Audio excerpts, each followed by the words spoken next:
Bismillahirrahmanirrahim. Assalamualaikum warahmatullahi wabarakatuh. Alhamdulillahilladzi ja'ala ramadhana syahra siyam anzala fihi al-Qur'ana hudan lin-nasi wa bayyinatin minal huda wal furqan. Asyhadu an la ilaha illallah wahdahu la syarika lah wa ashhadu anna Muhammadan abduhu wa rasuluh. Allahumma salli wa sallim wa barik ala sayyidina Muhammad wa ala alihi wa sahbihi ajma'in. Qala Allah ta'ala fi kitabihil karim, a'udzu billahi minasy syaithanir rajim. Bismillahirrahmanirrahim. Ya ayyuhalladzina amanu taqullaha haqqa tuqatih wa la tamutunna illa wa antum muslimun. Wa qala ya ayyuhalladzina amanu istajibu lillahi walir rasuli idza da'akum lima yuhyikum wa'lamu anna Allaha yahulu bainal mar'i wa qalbihi wa annahu ilaihi tuhsyarun. Jamaah yang dirahmati Allah, kita bersyukur kepada Allah Subhanahu wa taala atas segala karunia dan nikmat-Nya. Alhamdulillah, hari ini kita masih bisa bernafas. Hari ini alhamdulillah kita masih bisa melihat, mendengar dan merasakan apapun yang menjadi kenikmatan Allah di dunia ini.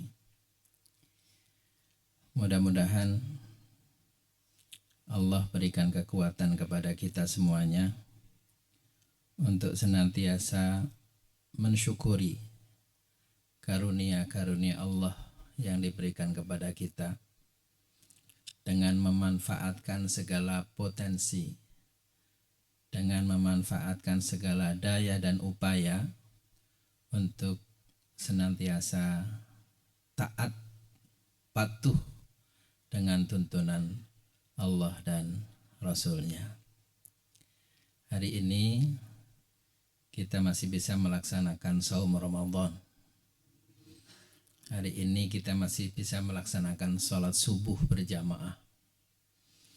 Artinya Allah masih memberikan waktu kepada kita. Artinya Allah masih memberikan kesempatan kepada kita untuk menambah kebaikan-kebaikan, untuk mempersiapkan diri, untuk memperbaiki kekurangan-kekurangan yang sudah kita lewati. Dan mudah-mudahan dalam perjalanan berikutnya Allah selalu bimbing kita semuanya sesuai dengan tuntunannya, dan sampai pada ujungnya nanti Allah berikan kepada kita husnul khatimah.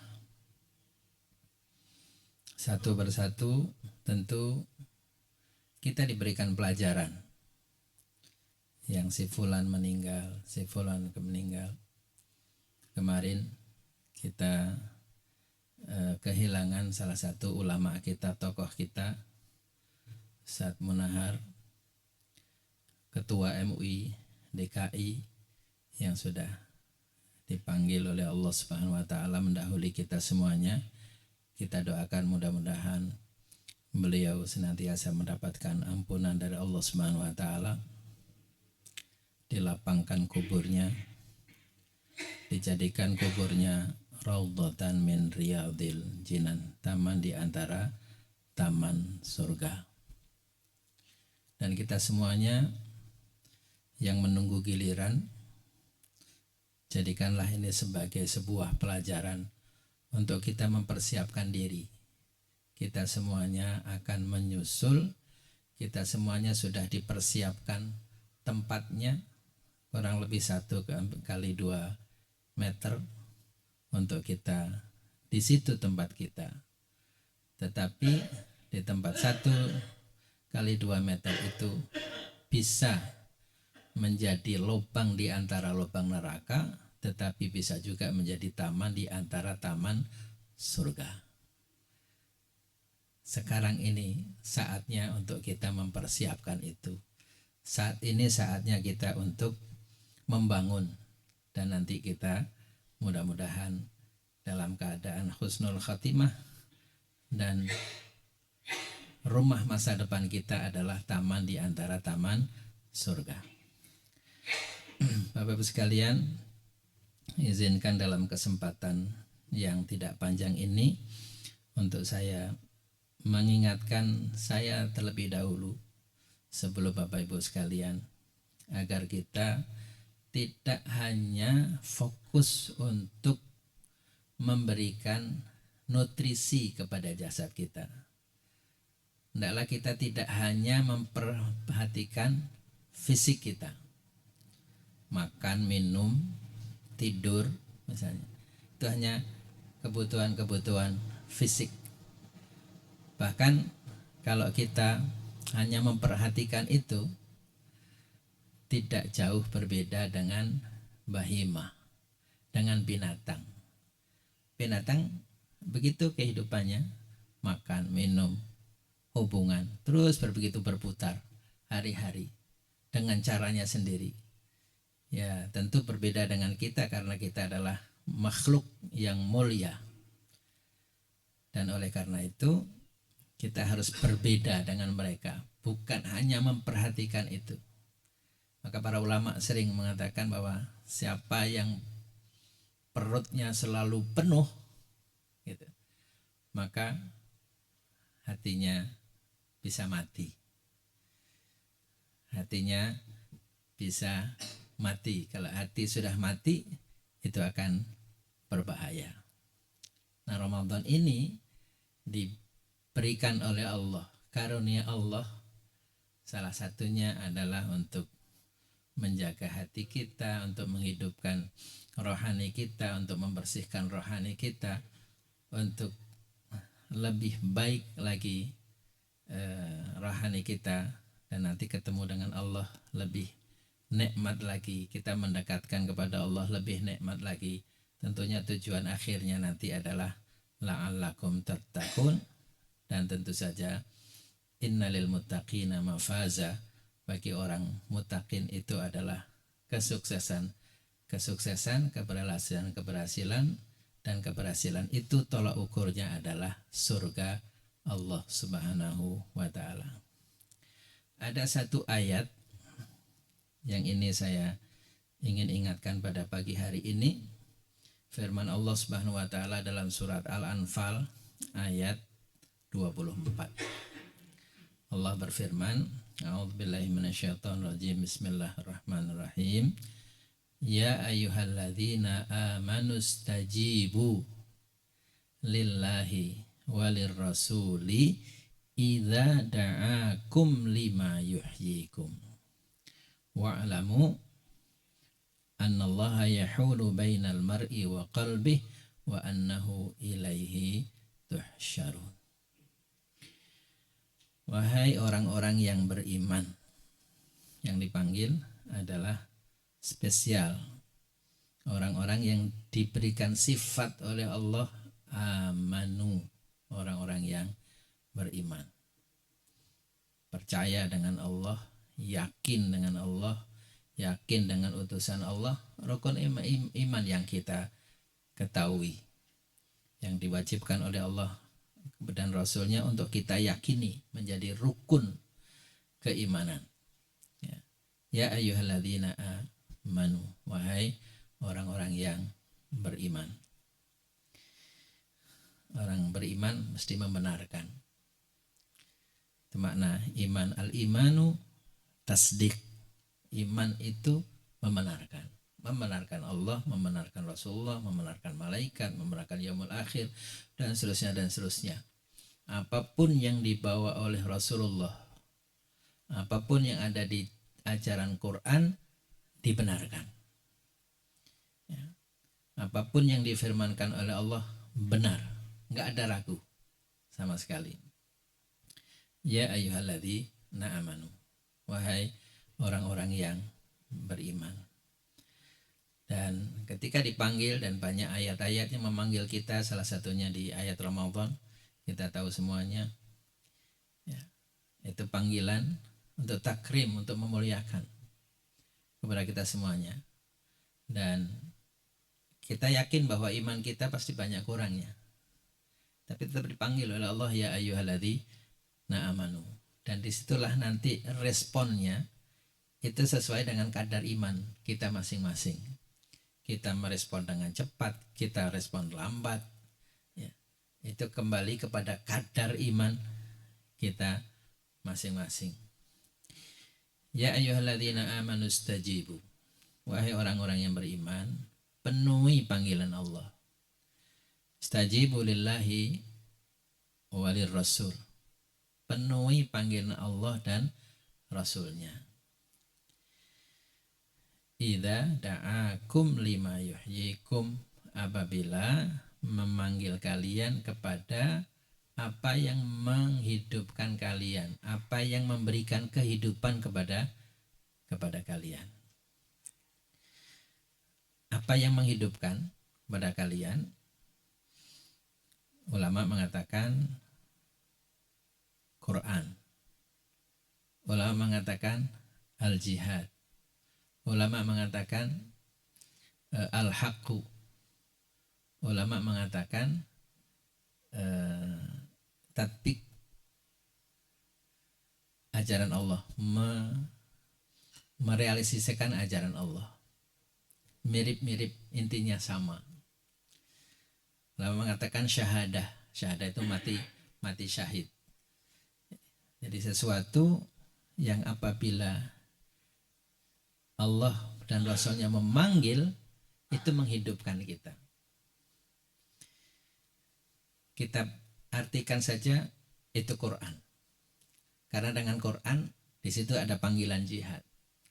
Dengan Quran disitulah nanti ada terjadi syahadah, mati syahid kalau kemudian jihad. Dengan Quran maka disitulah kebenaran al-haqqu. Ya ayyuhalladzina amanu stajibu, penuhi, sambut panggilan Allah dan Rasulullah wa rasuli, idza da'akum lima yuhyikum, apabila memanggil kalian kepada apa, manya itu umum, yuhyikum, yang memberikan kehidupan kepada kalian. Hati ini tanpa petunjuk Al-Quran mati. Hati ini tanpa petunjuk Al-Quran bisa tersesat. Kalau kita perhatikan fisik kita tadi di awal saya sampaikan, makan ini, makan itu, makan ini dan seterusnya. Itu hanyalah kebutuhan fisik. Bagaimana menghidupkan ini? Maka Quranlah menjadi tempatnya untuk menghidupkan kehidupan kita yang sebenarnya. Bagaimana menjalankan hidup ini dengan baik? Petunjuknya adalah Al-Quran. Maka Al-Quran ini akan menghidupkan. Al-Quranun nur, Al-Quranun syifa, Al-Quranun huda. Quran ini penyembuh, Quran ini cahaya, Quran ini petunjuk. Dan inilah akan mengantarkan kepada kita kehidupan yang sebenarnya.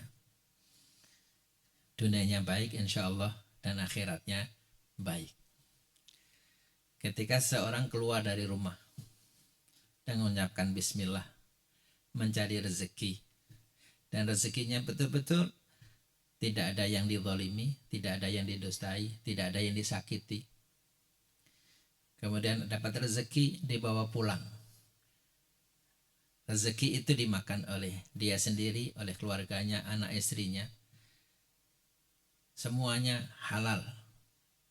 Semuanya rezeki yang sesuai dengan tuntunan Allah dan Rasulnya.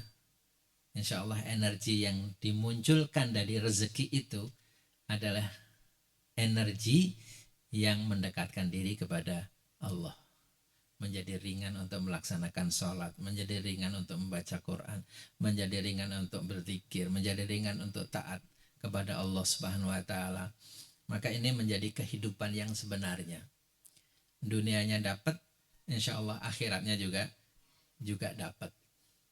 kehidupan lima yuhyikum, hidup yang dibimbing, dicahayai, diberikan petunjuk oleh Al-Quran. Insya Allah kehidupan ini akan menjadi kehidupan yang nyaman, dan itu bisa kembangkan kepada dunia yang lainnya yang lebih luas. Sebagai sebuah ilustrasi tadi apa yang saya sampaikan tadi, jadi kehidupan yang nyaman. Idza da'akum lima yuhyikum. Kalau tidak itu, maka orang bisa hawa nafsunya yang berjalan. Keinginannya mengikuti hawa nafsunya. Akhirnya mencari harta dengan sembarangan. Mencari hanya sesuap nasi untuk dimakan, untuk memenuhi perutnya dengan semau-maunya.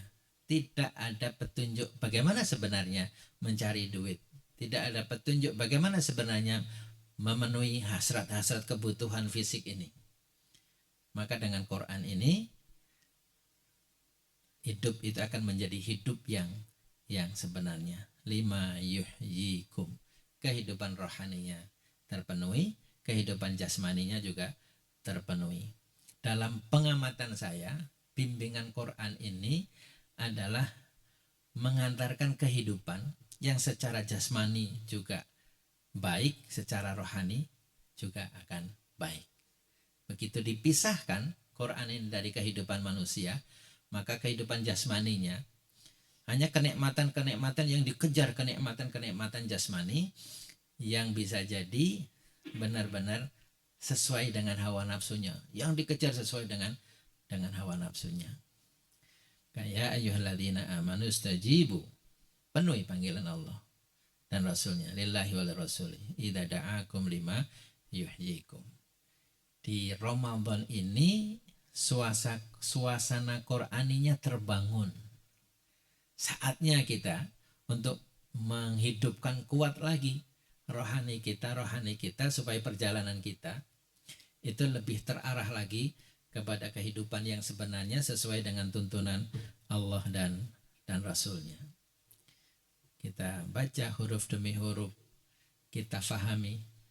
Tentunya bukan sekedar membacanya, karena aslinya diturunkan Quran itu adalah hudalin linnas. Meskipun membaca itu, dengan membaca saja itu manfaatnya, faedahnya sudah sangat luar biasa. Pahalanya juga besar. Kita ingat dengan sabda Rasulullah SAW, man qara'a harfan min kitabillah falahu hasanatun wal hasanatu bi asyri amsalihha. La aqulu alif lam mim harfun walakin alifun harfun walamun harfun wa mimun harfun. Barang siapa atau siapapun orang, man qara'a harfan, mau yang laki, mau yang muda, mau yang tua, mau yang laki maupun perempuan, yang tua maupun muda, ya, orang bangsa manapun, ya, man qara'a membunyikan huruf-huruf itu. Man qara'a harfan, satu huruf. Al, ham, du, lil, lah. Nah itu membaca. Man qara'a harfan min kitabillah falahu hasanatun, maka itu mendapatkan kebaikan. Wal hasanatu bi asyri amsalihha, dan kebaikannya 10 kali lipat. Di Ramadan berlipat-lipat lagi. Kata beliau Rasulullah, la aqulu alif lam mim harfun. Alif lam mim itu bukan satu huruf.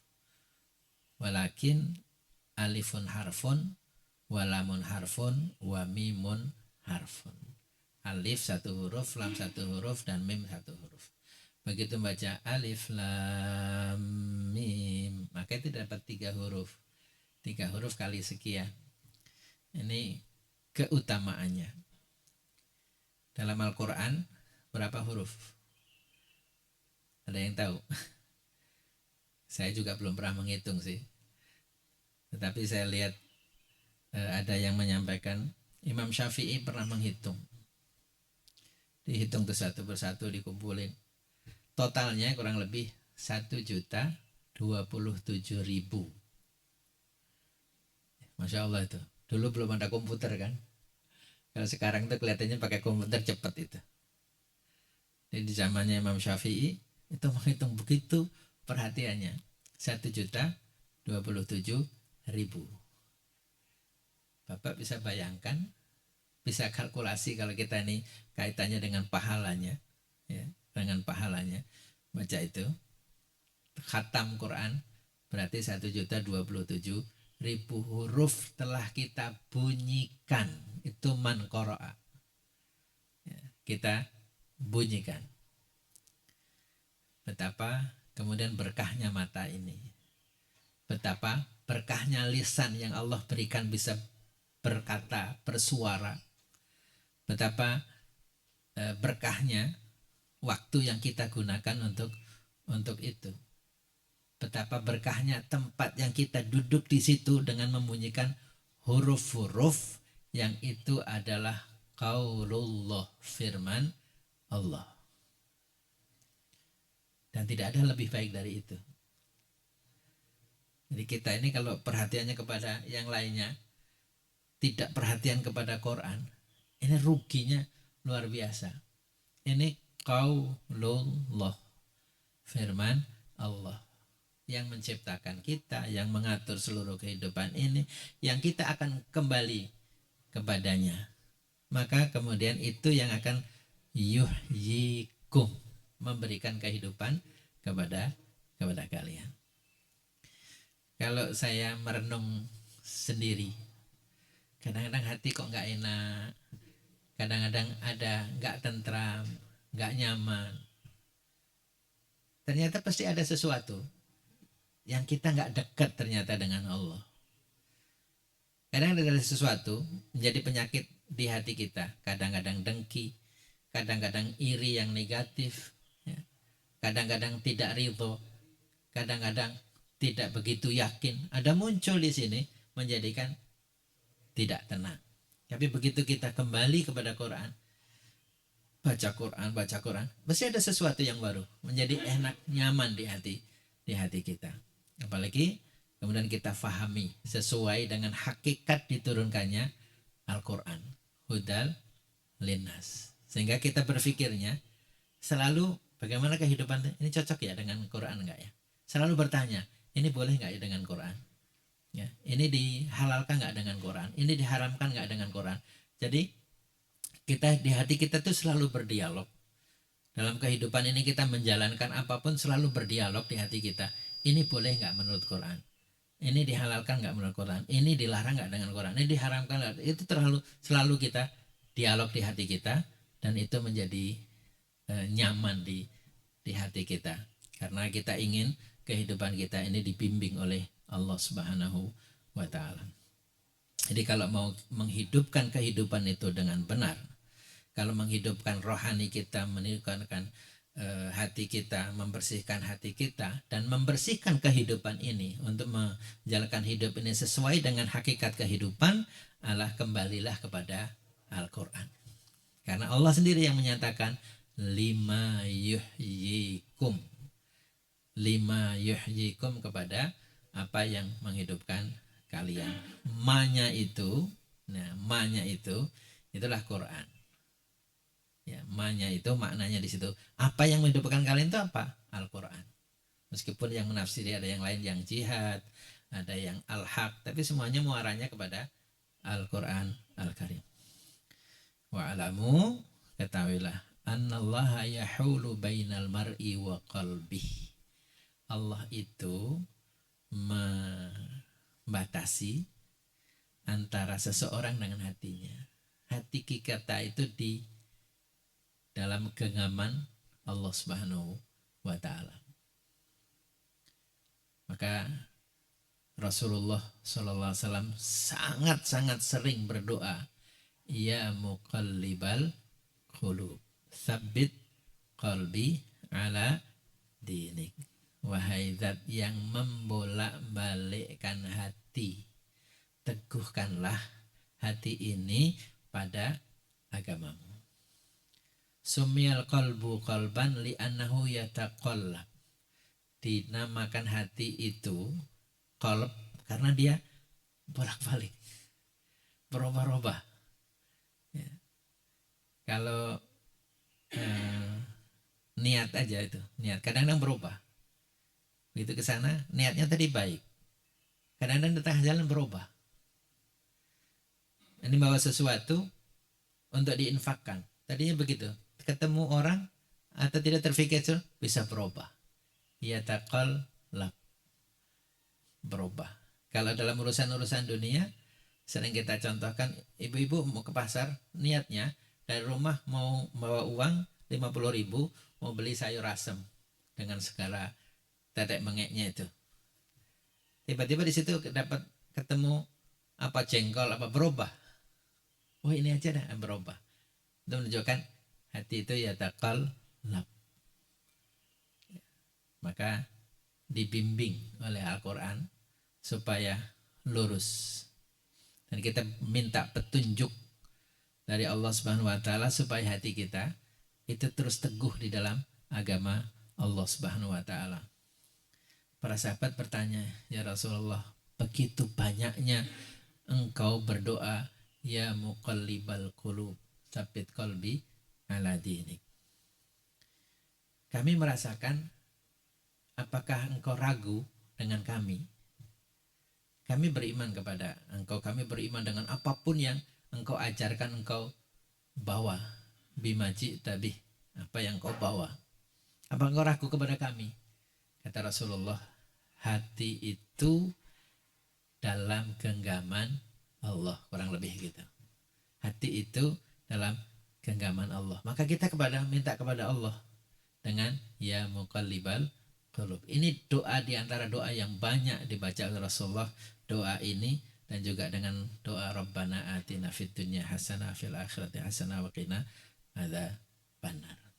Bahkan ketika kita baca ihdinas siratal mustaqim, maknanya apa?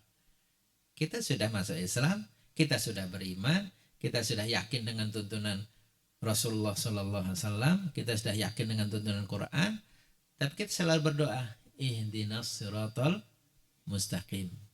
Di tafsir ditunjukkan makna ihdina sabitna, teguhkan hati kami. Alhamdulillah sudah masuk Islam, alhamdulillah kita sudah yakin, alhamdulillah kita sudah beriman. Tapi apakah ini sampai ujungnya nanti terus begitu? Kita berharap enggak berubah di hati kita. Yakin, kita mohon sampai akhir kehidupan kita dengan husnul khatimah. Maka di sholat, jadi sehari berapa kita berdoa dengan itu? Minimal 17 kali.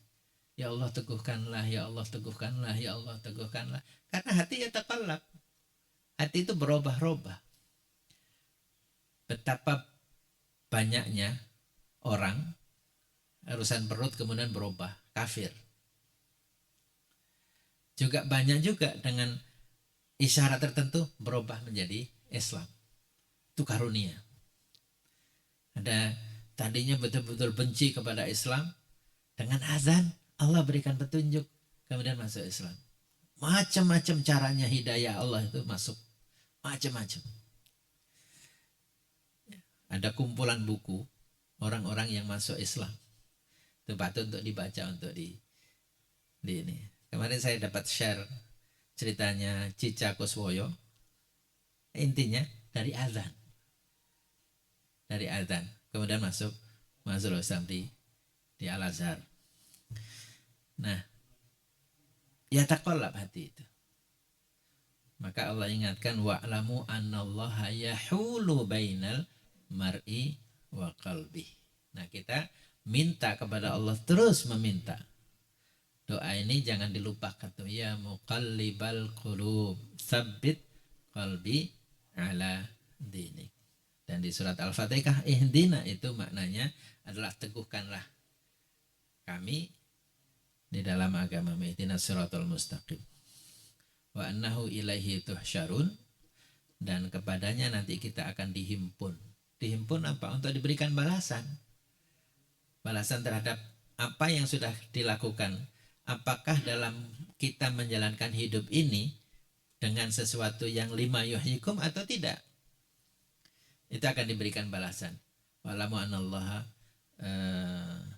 wa annahu ilaihi tuhsyarun. Nah, sungguhnya kepadanya kita akan dihimpun. Disitulah akan hakikat yang sebenarnya. Siapa kita, siapa manusia itu kelihatan betul nanti di akhirat. Kalau sekarang ini belum nampak betul. Di dunia itu belum nampak. Meskipun tentu dengan di masjid alhamdulillah kita bersama orang-orang baik. Dengan membaca Quran alhamdulillah kita melakukan sesuatu yang baik. Dengan kita berzakat, kita sedekah, kita mengajar, kita apa dan seterusnya dengan berbagai kegiatan ekonomi ataupun yang lainnya yang mengikuti petunjuk, berusaha terus mengikuti petunjuk adalah dalam lingkungan yang baik. Tapi yang sebenarnya di dalam hati apa kita nggak tahu. Yang tahu ya kita sendiri, apakah niat kita benar, apakah niat kita ikhlas. Dengan patokannya apa? Patokannya ya lima yuhyikum Al-Quran. Kita bisa mengukur, kita bisa menimbang-nimbang dengan apa yang kita lakukan, apakah kesana atau tidak. Nanti yang betul-betul tahu hakikatnya adalah Allah Subhanahu wa Ta'ala. Jangan sampai nanti na'udzubillahi min dzalik. Bagi kita ditanya, apakah kamu sholat? Ya, saya benar sholat. Allah mengatakan, kadzabta, Anda berdusta. Dan ketika, apakah kamu sholat kepada aku? Iya, aku sholat kepada aku dengan untuk engkau ya Allah. Kata Allah, kadzabta, Anda berdusta. Enggak sebenarnya. Kita tanya, apakah kamu bersedekah?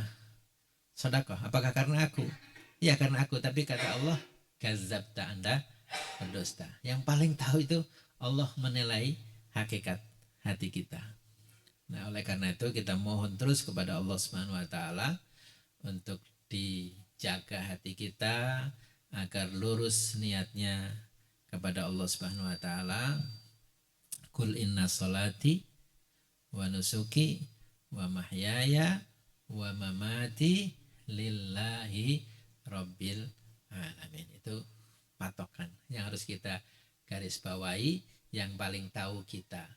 Apakah sholat kalku inna sholatnya, katakanlah sholatku wa nusuki dan ibadahku wa mahyaya dan seluruh aktivitas hidupku wa mamati bahkan sampai matiku. Untuk apa? Untuk siapa? Lillahi rabbil alamin. Dan itu bimbingan Quran ke sana. Itulah kehidupan yang sebenarnya.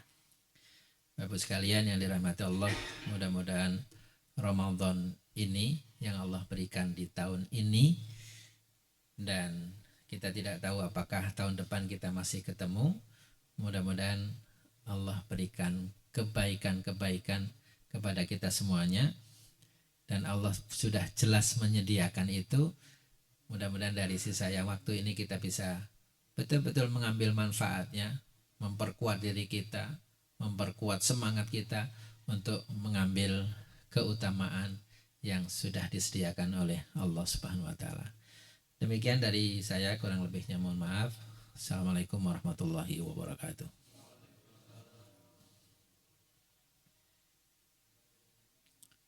Fadhal.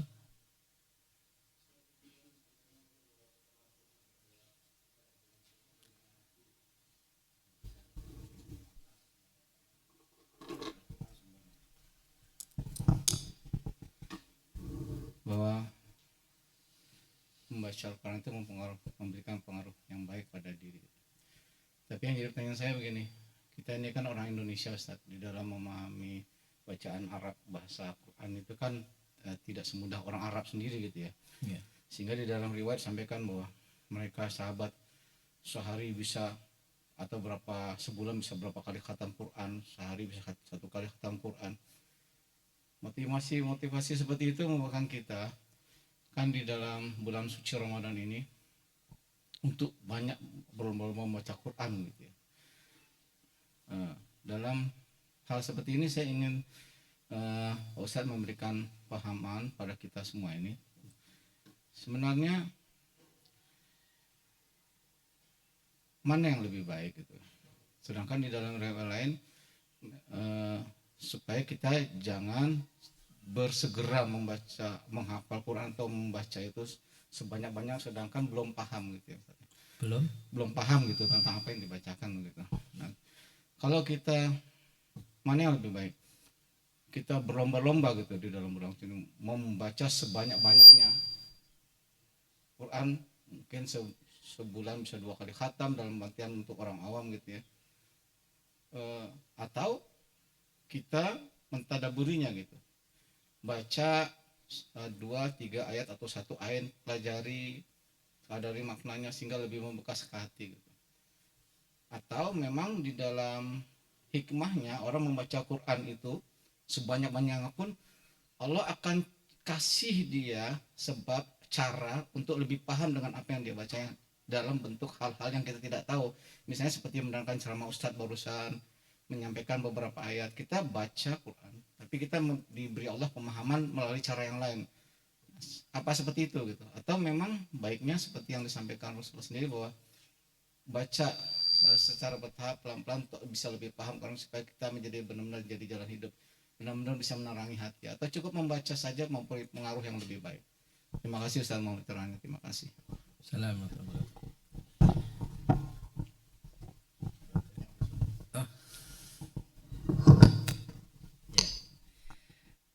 Pertama, hakikat diturunkan Al-Quran adalah seperti dinaskan oleh Al-Quran, zalikal kitabu la raiba fihi hudan lil muttaqin. Itu menjadi petunjuk.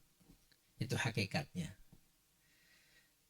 Jadi bagaimana menjalankan hidup ini selama kita hidup ini, bahkan bagaimana memahami akhirat, bagaimana memahami Allah, bagaimana memahami Rasulullah, semuanya sumbernya Al-Quran.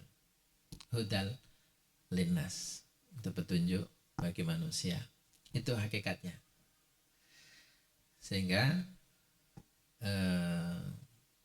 bagaimana supaya orang itu mengerti petunjuk, mesti membaca.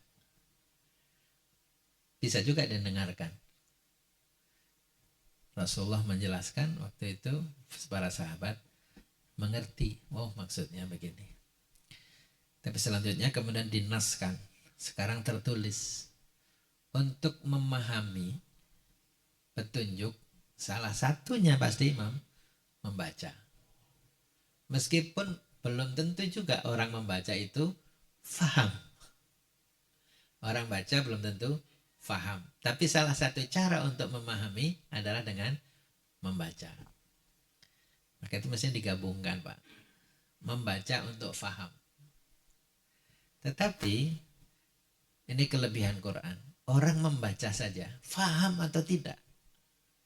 Ini kalau dari ini, faham atau tidak. Quran itu keindahannya, dia menenteramkan jiwa. Faham atau tidak, satu hurufnya mendapatkan pahala. Ini kalau kaitannya dengan keutamaannya. Faham atau tidak, maka dia selalu bermanfaat. Faham atau tidak, dia mendapatkan pahala. Tetapi ini belum memenuhi tujuan diturunkannya Al-Quran, yaitu untuk difahami. Difahami khususnya terkait dengan petunjuk-petunjuk kehidupannya. Mana yang halal, mana yang haram. Seharusnya kita gimana. Kehidupan kita aja dengan orang tua. Dengan orang tua. Kita menghormati orang tua bukan karena hubungan darah saja, tetapi memang dinaskan oleh Al-Quran. Wa qadha rabbuka alla ta'budu illa iyyahu wa bil walidaini ihsana. Itu ditunjukkan, diarahkan. Oh, berarti harus ini. Wala taqul lahuma uffin, enggak boleh kita ngomong kasar, enggak boleh kita ngomong-ngomong yang bermakna apa dan seterusnya kepada orang tua. Petunjuk Al-Quran. Ininya. Nah, itu ketika difahami, menghormati orang tua bukan saja karena dia sebagai anak, karena dilahirkan, tetapi ini perintah Allah, menjadi nilai ibadahnya sangat sangat tinggi. Maka mana yang utama? Yang utama memahami. Nah, mana yang lebih baik? Yang lebih baik baca sebanyak-banyaknya untuk menjadi ketentraman hati kita, dan tentu ada usaha untuk memahami.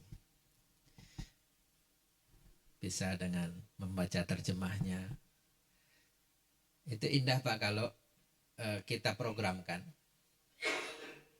Itu mungkin 1 tahun bisa khatam membaca dengan terjemahnya ya. Karena memahami itu lebih lambat. Lebih lambat. Tapi faham itu lebih utama daripada sekedar mengulang. Faham lebih utama dari mengulang. Orang mengulang berulang-ulang kali, belum tentu dia faham. Tapi kalau dibandingkan, mana yang lebih utama? Mengulang aja dengan faham. Yang lebih utama adalah faham. Karena dengan pemahaman itu, orang terbimbing ke arah mana yang dimaksudkan. Dengan mengulang, kalau nggak faham, ya bisa jadi apa yang diulang-ulang itu dilanggar sendiri. Gak ngerti karena gak paham. Tapi saya ingin mengatakan bahwa orang yang mengulang-ulang bacaan dan seterusnya, apapun dari surat apapun, itu memiliki pahala, memiliki pengaruh kepada rohaninya. Tapi kalau di mana yang lebih baik banyak mengulang dengan faham, yang lebih baik adalah faham. Maka bacalah untuk memahami. Perlu diprogramkan baca. Kalau kita yang mengerti bahasa Arab, biasanya kita buka tafsir tuh. Satu ayat kita buka tafsir Qurtubi, tafsir Ibnu Katsir, Jalalain, kita buka semuanya. Oh, ternyata pemahamannya di sini. Kita upaya untuk itu. Kalau kita membaca satu ayat itu, bisa jadi kalau baca sudah 1 juz. Baca saja itu, bisa 1 juz. Tapi kita memahami dengan baca 1 juz itu kadang-kadang satu ayat aja nggak tuntas. Maksudnya ini apa ya? Kita masih perlu memahami lebih jauh.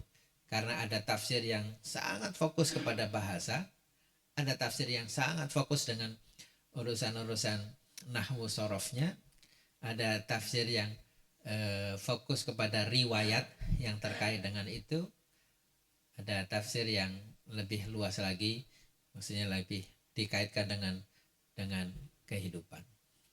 Nah, kalau ada petunjuk ini, ada ulama yang menulis gimana sebenarnya kita mencoba untuk memahami Quran. Pertama, fahami makna-makna kalimatnya. Makanya ada tafsir kalau bahasa Arab seperti tafsir Jalalain yang pendek. Alhamdu asana. Kalau dalam bahasa Indonesia menjadi terjemah perkata. Alhamdu, segala puji lillah milik Allah Ar-Rahman Maha Penyayang Ar-Rahim Pengasih, dan itu makna-makna perkata. Habis itu nanti meningkat lagi ke tafsir yang lebih gampang lagi. Ada tafsirnya As-Sabuni, Imam As-Sabuni. Ada nanti tafsir biriwayah yang tafsirnya Ibnu Katsir. Nanti meluas lagi kecenderungannya pada hukum, mana tafsirnya Imam Al-Qurtubi misalnya itu. Tentu ini orang-orang tertentu maksudnya yang memang membidangi itu. Tapi paling tidak bahwa yang kita baca dengan terjemahnya sekarang, oh maksudnya begini, oh maksudnya begini. Pemahaman awalnya kita dapat, itu akan lebih baik. Intinya saya ingin mengatakan pemahaman lebih tinggi kedudukannya daripada pengulangan. Tetapi pengulangan itu juga salah satu cara untuk menuju kepada pemahaman. Wallahu a'lam bishawab. Itu Pak. Ada lagi Pak? Cukup? Baik. Kalau cukup kita akhiri. Subhanakallah bihamdika asyhadu an la ilaha illa anta astaghfiruka wa